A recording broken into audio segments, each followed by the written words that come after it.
No, this is white Joe Pye weed. It's related to, there's a red Joe Pye weed, Okay. and it's used as an ornamental too. Yeah. It'll have a whitish flower in the fall, or cluster, related to goldenrod. Okay. See, there's not much blooming right now here. Maybe the prairie will have some more stuff. People call gar a dirty fish, a rough fish, whatever bad name you can call them. And they're really one of the neatest fishes on earth, if you ever look at one close.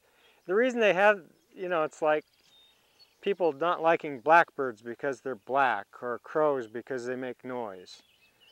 But gars are a native fish. They're really interesting looking. If you have one in your hand this big, you can hardly hold on to it because it's so strong.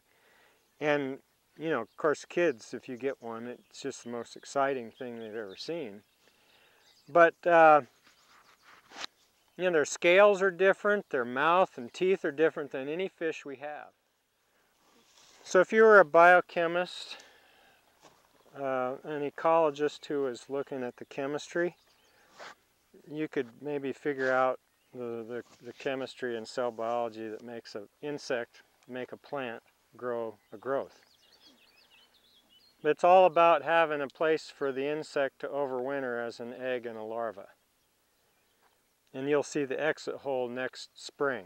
You'll see, if you're an ice fisherman, you'll have bait in the winter and the worm, and if you watch in February or whenever the emergence happens, you'll find a little exit hole later where they get out.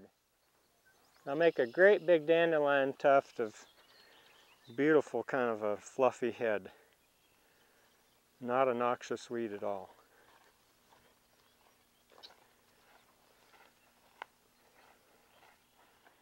The cottonwood tree is a native tree.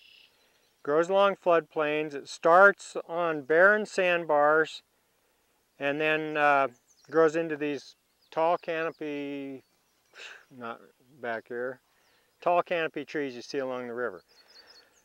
They are often throughout the West vilified, maybe be a term, or criticized because they use so much water. When the sun is evaporating water off of their leaves, and as that water evaporates out of the cottonwood canopy, the tree actually sucks more from the ground. Okay, so the water works up through the tree and evaporates. It's called evapotranspiration. But it takes a lot of water to support that cottonwood forest. And if you were to drill a core into the tree, you'd actually see on a hot day water would pour out. It'll just be like a spout. Water will gush out when you pull the core out of the tree. They've done studies. It's gallons per day use per tree. There's a lot of water used. All this vegetation uses water. So, you know, you're going to have vegetation somewhere, and it all uses water. Now, what about Russian olive trees? As you go west, they get very abundant. They don't use as much water as cottonwood, but they're an invasive weed and there are more of them. So people are removing Russian olives now in the West because they're a bad invasive plant. And that, you know, in some areas that is allowing spring-fed streams to run again. But yeah, make no mistake about it, the cottonwood uses a lot of water.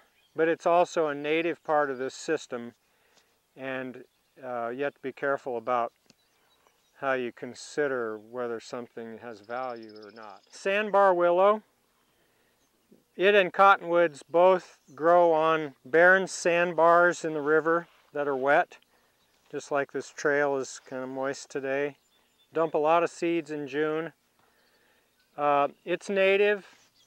If you were to burn this site off with this whole grassland area, it would just resprout and be somewhat adapted to that. However, if it grows into a tall forest, it will just die out. It's not a big tree. It kind of paves the way for other trees like cottonwoods on the islands. So in a wetland situation, this is just a great habitat. Now the other plants, you see loosestrife, you see our other noxious weed here that's taking over displacing a lot of the flora in the river, and this is reed canary grass. Very, very aggressive leafy grass, and it's also genetics originate in Asia. This is a plant here that we don't see very commonly. It's called blue joint grass. So, you know, if you're reed canary, blue joint, grasses are confusing. They kind of look the same, don't they? This one splays out more, it's more fine and delicate. It's a wetland species. It'd be more abundant in the eastern wet prairies. But you get an idea of how loosestrife and reed canary grass grow along this river, and they've displaced a lot of the native flora. Based on old river channels, these wetlands will just be full of fish and larvae, insect larvae. And that's what the kids will net and study. And this is so great because these are safe, accessible, shallow wetlands with a fairly firm bottom, and it would be hard to have an accident out here in terms of a water danger. With our education days with classes in the summer. Years ago, we were getting ready for some school trips, and I had this 20-foot long bridge plank.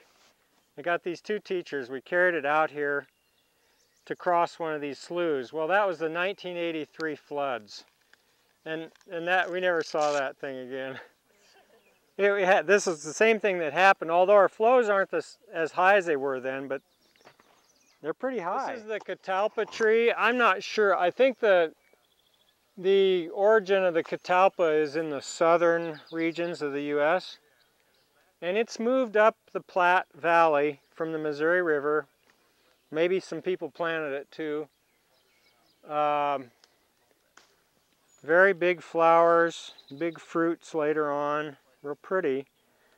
So it's here. I don't know much about the natural history, however, other than it's doing quite well in the Platte Valley. This is a fairly common Platte River, Loop River, and west milkweed called showy milkweed.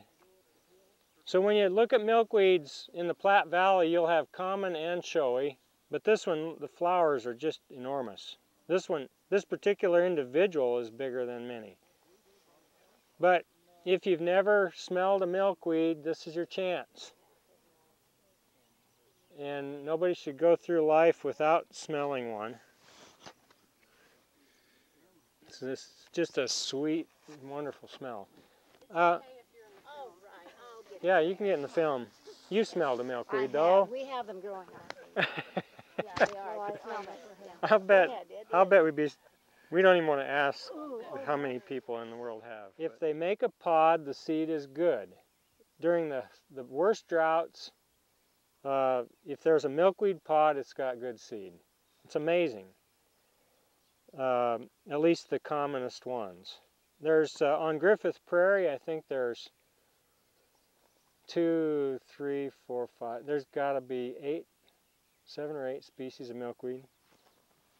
A couple of them fairly uncommon to rare. But this one was, I think, discovered by one of the expeditions, the long expedition botanist up by Fullerton or something. Maybe I'm getting that confused with the yellow-headed blackbird. But they came out here and they were cataloging new species right from the get-go. Both Lewis and Clark and Long Expedition, because they traveled with naturalists.